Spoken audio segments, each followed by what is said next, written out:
Bem-vindos ao segundo episódio da série O Jesus que você precisa conhecer.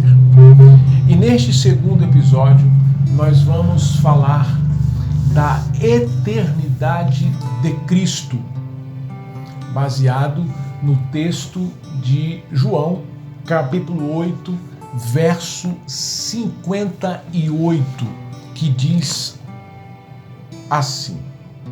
Vamos ler aqui João 8, 58.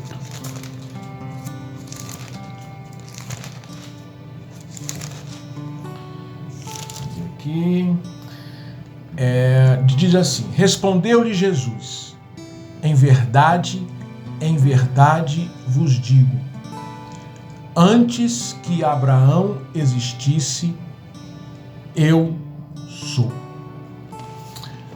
A eternidade de Cristo faz parte dos fundamentos da fé, da nossa fé. Conhecer os pilares deste conteúdo consiste em substanciar o ensino cristão no intuito de tornarmos-nos mais apurados no entendimento do Evangelho. Amém? Ter acesso às fontes que respaldam a indiscutível verdade de que Cristo habitou a perpetuidade dos séculos leva-nos a um nível mais profundo, mais intenso em nossa caminhada como filhos de Deus. Por isso, a elevada importância de compreender que Cristo se fez carne e habitou entre nós, mesmo sendo um ser eterno. Amém? O nosso objetivo, portanto, implica em trazer uma abordagem bíblica pertinente a esta proposição. Para isto, não podemos discorrer sobre este enunciado sem antes concordar com o ateísmo. Ateísmo que afirma que Deus jamais existiu. Até porque a Bíblia nunca se preocupou em mostrar isto ou provar tal ideia, e nem o próprio Deus declarou que ele existe. Todavia, o que encontra-se bem evidenciado nas Escrituras, já que o nosso propósito aqui é mostrar Jesus nas Escrituras, o que as Escrituras dizem e mostram é o irrefutável axioma de que ele é. Veja o que diz Êxodo 3,14. Disse Deus a Moisés: eu sou o que sou. Disse mais: assim dirás aos filhos de Israel: eu sou, me enviou a vós outros. Deus, ao falar a Moisés a respeito de sua missão em libertar o seu povo do Egito, declarou que o eu sou o estava enviando. Amém? O nome eu sou, que Deus se auto-identificou a Moisés, tem ligação com o verbo hebraico ser. Amém? Indicando que não houve causa externa que tenha provocado a existência de Deus. Amém? Então, o verbo ser no hebraico, que tem ligação com eu sou, indica que não houve causa externa que provocasse a existência de Deus. Amém? Então, isso significa que ele, o Senhor, simplesmente é. Amém? Literalmente, eu sou significa aquele que é, que era e continuará sendo por toda a eternidade. Amém? Esse é o nome que o Senhor se auto-identificou. Amém? Porém, muitos anos depois mesmo, numa discussão que irritou os fariseus a ponto de pegarem pedras para atirarem em Jesus, nessa discussão, o Senhor Jesus disse: antes que Abraão existisse, eu sou. Amém? Tal afirmação deixou aqueles religiosos em cólicas, em dores terríveis. Por quê? Jesus dizia que ele não teve começo e nem teria fim. Amém? Portanto, ele era eterno. Pois os fariseus, quando ouviram Jesus falar, eu sou, eles entenderam o significado, pois se tratava do Deus eterno que apareceu a Moisés no Monte Horebe. O que se conclui que Jesus estava diante daqueles homens dizendo, ou revelando, ou demonstrando a sua eternidade. Amém? Razão da grande revolta deles, a ponto de o acusarem de blasfêmia. Amém? Todo este pensamento, que eu aqui acabei de explicar, nos remete ao início de Gênesis capítulo 1. Amém? Que se lê sobre o Deus que criou o mundo e em seguida o homem, conforme Gênesis 1, 26 e 27. Vamos ler esse texto? Vou abrir para ler para você aqui. Gênesis 1, 26 e 27. Diz assim: também disse Deus: façamos o homem à nossa imagem, conforme a nossa semelhança. Tenha ele domínio sobre os peixes do mar, sobre as aves dos céus, sobre os animais domésticos e sobre toda a terra e sobre todos os répteis que rastejam pela terra. Criou Deus, pois, o homem à sua imagem. A imagem de Deus o criou. Homem e mulher os criou. Temos aqui, queridos, um texto que tem total conexão com João, capítulo 1, de 1 a 3. Vamos ler também esse texto? Vou abrir aqui para lermos juntos. João, capítulo 1, de 1 a 3. Vamos ler então agora. Vamos lá. Diz assim: no princípio era o Verbo, e o Verbo estava com Deus, e o Verbo era Deus. Ele estava no princípio com Deus. Todas as coisas foram feitas por intermédio dele, e sem ele, nada do que foi feito se fez. Amém? Esses dois textos, extremamente conectados, nos relembra a criação, né? Que revela que o verbo que João se refere no seu texto era Jesus, o Cristo. Amém? O que quer dizer que ele era eterno. Amém? Ou seja, que ele estava lá no início, criando tudo, criando todas as coisas, antes de tudo. Colossenses 1,17 diz assim: tudo foi criado por meio dele e para ele. Ele é antes de todas as coisas. Agora, esse texto do capítulo 1 e no verso 1 de João, que nós lemos, João usa a palavra verbo, não é isso? Que no grego é logos, para indicar a pessoa de Jesus como eterno. Entenda isso.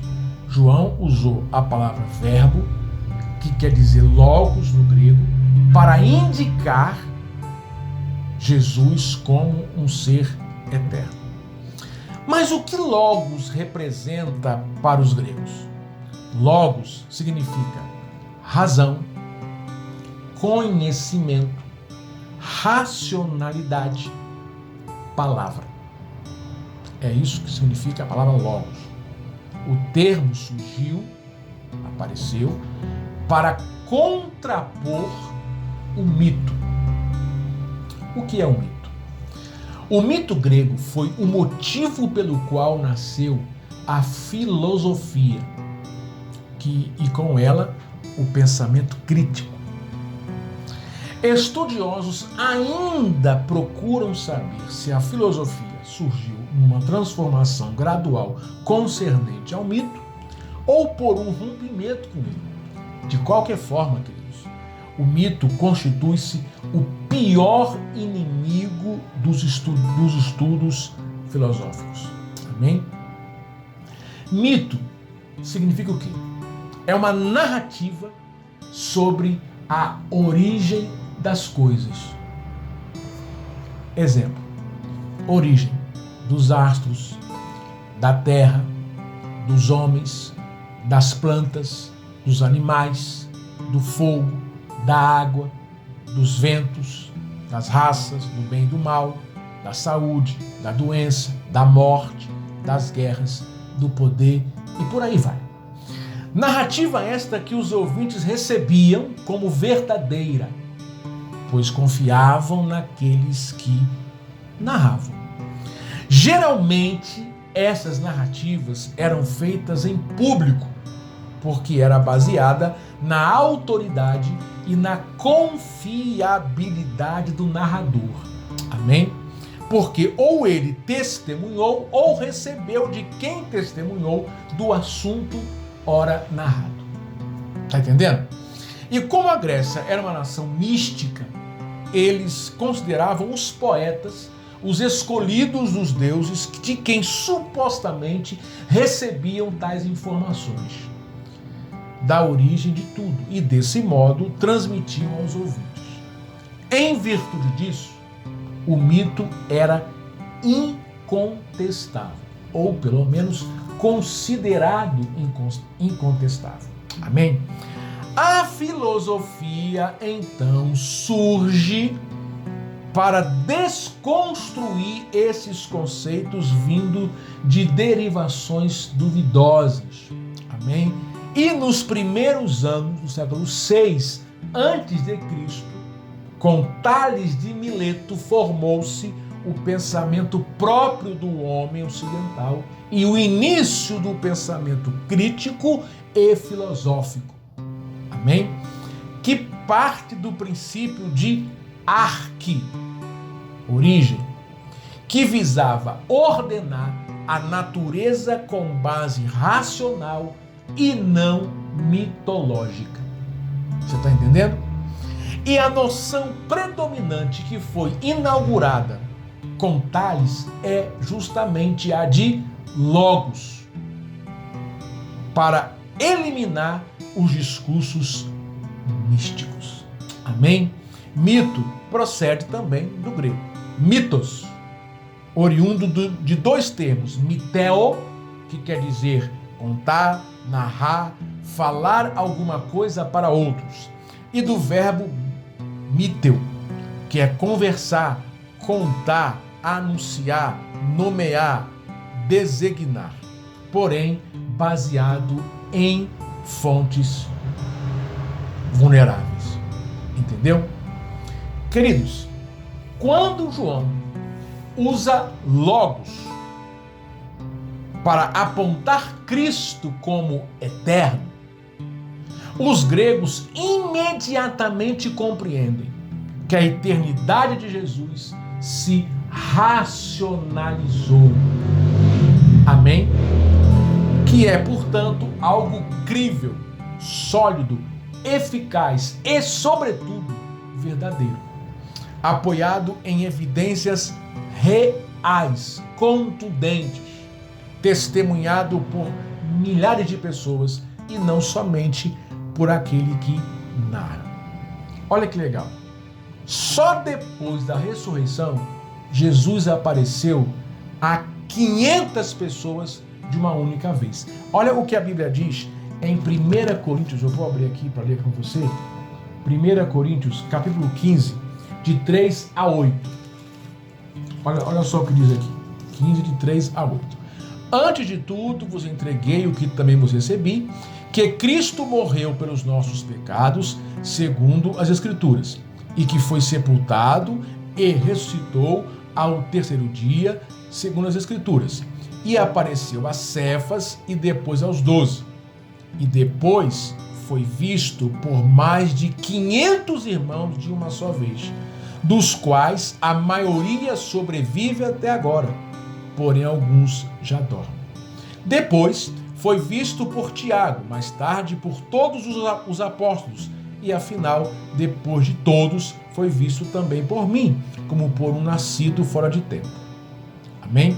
Ou seja, a Escritura que relata a morte e ressurreição de Jesus, ela é verdadeira, comprovadamente autêntica, porque foi testemunhada por milhares de pessoas. Amém? Isso quer dizer que é o Logos. Isto é o Logos. É algo que para os gregos é verdadeiro, é real, é crível, é racional. Amém? E olha o que diz também 1 João, agora 1 João de 1 a 3. Eu vou abrir aqui para ler para você. 1 João de 1 a 3, olha o que a Bíblia diz. O que era desde o princípio, o que temos ouvido, o que temos visto com os nossos próprios olhos, o que contemplamos e as nossas mãos apalparam com respeito ao Verbo da vida. E a vida se manifestou, e nós a temos visto, e dela damos testemunho, e vô-la anunciamos, a vida eterna, a qual estava com o Pai e nos foi manifestada. O que temos visto e ouvido, anunciamos também a vós outros, para que vós igualmente mantenhais comunhão conosco. Ora, a nossa comunhão é com o Pai e com seu Filho Jesus Cristo. O que João queria dizer que eles pregavam o Evangelho que foi testemunhado, que foi comprovado, que foi visto, que foi apalpado pelos apóstolos e também por milhares de pessoas. Então, não é uma ideia da cabeça de uma pessoa, não é uma narrativa da mente de uma única pessoa, mas é algo real, verdadeiro, crível, racional, porque milhares testemunharam daquilo. Amém? Sendo assim, o Evangelho de João abre com uma frase simples e singela, porém poderosa, que confirma a eternidade de Cristo Jesus.